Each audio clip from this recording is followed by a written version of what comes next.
Hi, my name is Joanna Whitney. I am an intuitive artist, a student of natural law, and an energy practitioner. And I started to read through Your Mind and How to Use It, a manual by William Walker Atkinson, written in, I think it was 1911, which is 3 years after the Kybalion. And I am quite sure now that William Walker Atkinson is the sole author of the Kybalion using the pen name The Three Initiates. And that is because I have discovered that he was a prolific New Thought writer and he had maybe 20 different pen names, including Yogi Rama Sharaka and Theron something or other, and a bunch of other ones that I can't remember right now, but the Three Initiates was one of those. So, in looking through his books, I did post a video showing that the arcane formulas and the arcane teachings were the sequel to the Kybalion, and they go in depth again into those principles. Um, but they no longer call them hermetic, and they expand on the principles. And I referred people to a site that had already recorded those books. There's a couple of sites, one where someone just reads it, and the other where someone comments. And I decided not to go into that in detail since someone already had done it, and I kind of agreed with their point of view. So um, now I'm looking at I'm still doing a deep dive into mentalism, and I'm looking at this book, which I posted a link to in the description if you want to download it. Um, and I read chapter 1 last week, and now I'm going to look at chapters 2 through 4, I believe. Um, so I'm going to read a little bit and discuss chapter 2, the mechanism of mental states.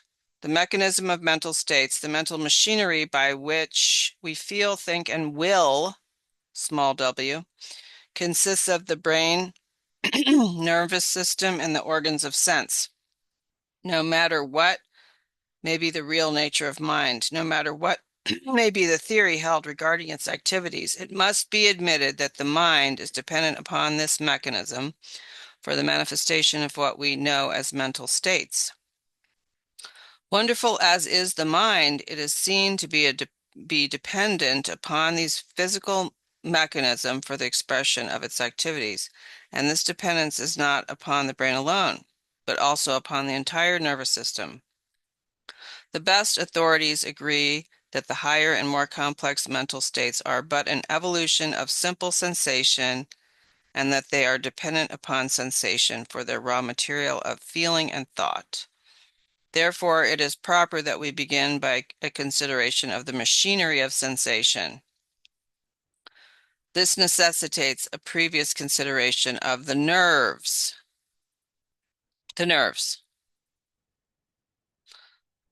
The body is traversed by an intricate system of nerves, which has been likened to a great telegraph system. The nerves transmit sensations from various parts of the body to great receiving office of the brain. I'm only going to skim this. The sensory nerves convey the impressions of the outside world to the brain. The brain is the great central station of the sensory nerves, the latter having countless sending stations in all parts of the body, the wires terminating in the skin.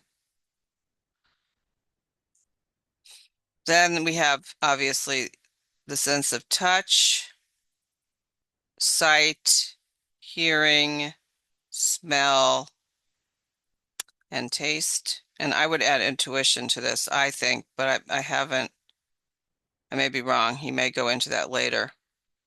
Um, then in chapter 3, it says the great nerve centers, which include the spinal cord, The ganglia or tiny brains.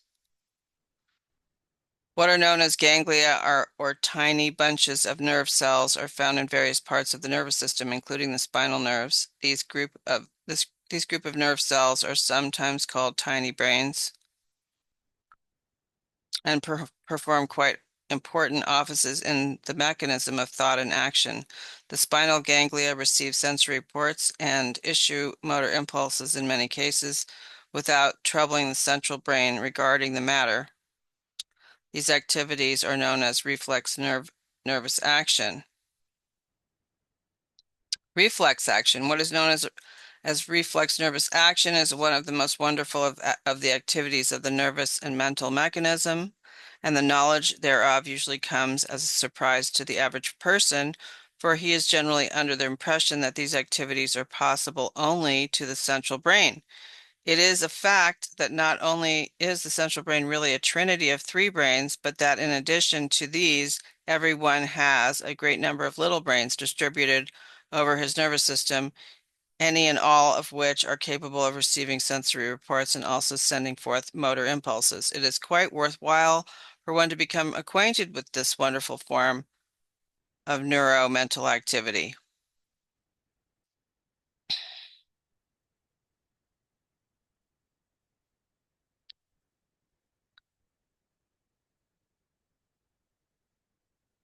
The decapitated chicken that's still moving is an example of this. The three brains, which, Mark Passio discusses this too, and I think I've discussed it a while ago when discussing some of his work. What is known as the medulla oblongata, which is the reptilian brain, the oldest part of the brain, which is at the top of the brain stem. The cerebellum, which is right above that reptilian brain, which is the home of the emotions. And then the cerebrum, which is where the neocortex is, the great brain, situated at the upper portion of the skull and occupies by far the larger portion of the cavity of the skull. And then he does actually talk about that it's divided into two great hemispheres, the left and the right side. And Mark goes into how mind control polarizes us into one side or the other, so that we're either in a daddy complex where we want government to fight our battles for us, or we're in mommy complex where we want government to take care of us. And that does refer to the current blue and red, you know, situation. Like if it's not brain balanced. It's still wanting to be subservient to a human authority, which is a violation of natural law. But the point is to do whatever you have to do to balance your brain so that you can rise into your neocortex and use logic and reason to discern the truth and then be able to be sovereign and rule the inner monarchy. Let's see what else they say here.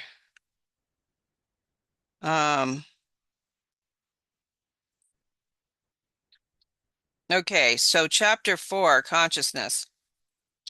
The fact of consciousness is the great mystery of psychology. It is difficult even to define the term, although every person of average intelligence understands what is sought to be conveyed by it. Webster defines it as knowledge of one's own existence, sensation, mental operations, etc. Immediate knowledge or perception of any object, state, or sensation, being aware, being sensible of. Another authority defines the term as the state of being aware of one's sensations, the power, faculty, or mental state of being aware of one's own existence, condition at the moment, thoughts, feelings, and actions. It will be seen that the idea of awareness is the essence of the idea of consciousness, but at the last, we are compelled to acknowledge that it is impossible to closely define consciousness, for it is something so entirely unique and different from anything else that we have no other terms at all synonymous to it.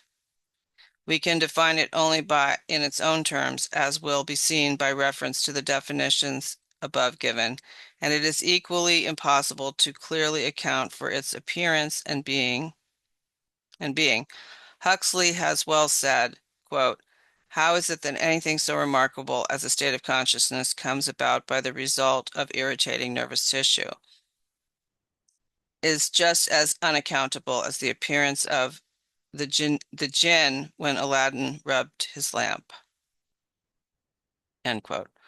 All that we can ever know regarding the nature of consciousness must be learned from turning the consciousness in ourselves back upon itself by focusing consciousness upon its own mental operations by means of introspection. By turning inward, the conscious gaze may perceive the flow of the stream of thought from its rise from the subconscious regions of the mind to its final disappearance in the same region. Meditation. Although there are some amazing Qigong exercises that can be done, especially the awareness of awareness exercise, which I've mentioned before, where you become aware of your own awareness, and that is a doorway to enlightenment. Robert Peng has a video about the awareness of awareness exercise to become to become conscious of your consciousness. It is a common error to suppose that we are directly conscious of objects outside of ourselves. This is impossible, for there is no direct knowledge of such outside objects. We are conscious merely of our sensations of or mental images of the outside objects. All that is possible for us to be directly conscious of our own mental experiences or states. We cannot be directly conscious of anything outside of our own minds. We are not directly conscious of the tree which we see. We are directly conscious merely of the sensation of the nerves arising from the impact of the light waves carrying the image of the tree. We are not directly conscious of the tree when we touch it and perceive its character in that way. We are directly conscious merely of the sensation reported by the nerves in the fingertips which come in contact with the tree.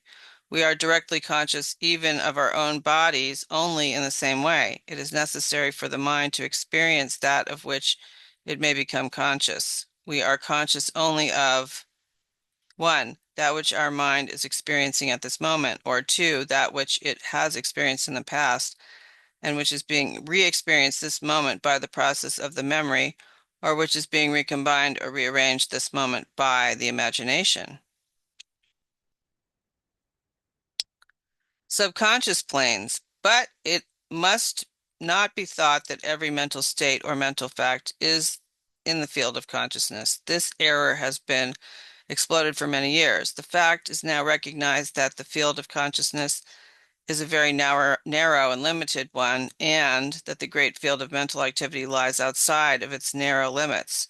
Beyond and outside of the narrow field of consciousness lies the great subconscious storehouse of memory, in which are stored the experiences of the past, to be drawn again into the field of consciousness by an effort of the will in the act of recollection, or by association in ordinary remembrance. In that great region also the mind manifests many of its activities and performs much of its work. In that great region are evolved the emotions and feelings which play such an important part in our lives, and which often manifest a vague, disturbing unrest long before they rise to the plane of consciousness. In that great region are produced the ideas, feelings, and conceptions which arise to the plane of consciousness and manifest that which men call genius. On the subconscious plane, the imagination does much of its work and startles its owner by presenting him with the accomplished result. In the field of consciousness, in the subconscious field is performed that peculiar process of mental mastication, digestion, and assimilation with which all brain workers are familiar and which absorbs the raw mental material given it, separates, digests, and assimilates it, and represents it to the conscious faculties sometime after as a transformed substance. You got to remember, this was written in 1911 when this man was probably taught trivium education in his schooling, classical education, and how to think critically, which we are not taught anymore. So that's how he comes up with that, what he just described, that the mind masticates and digests and assimilates. That's the grammar, and then represents to the conscious faculties sometime after as transformed substance is the logic. And then rhetoric would be his explaining that to us now. We don't typically recognize that we're experiencing this stuff anymore because we're getting all our answers and all our information from this man-made tool called the internet, which is now becoming more and more imbued with artificial intelligence.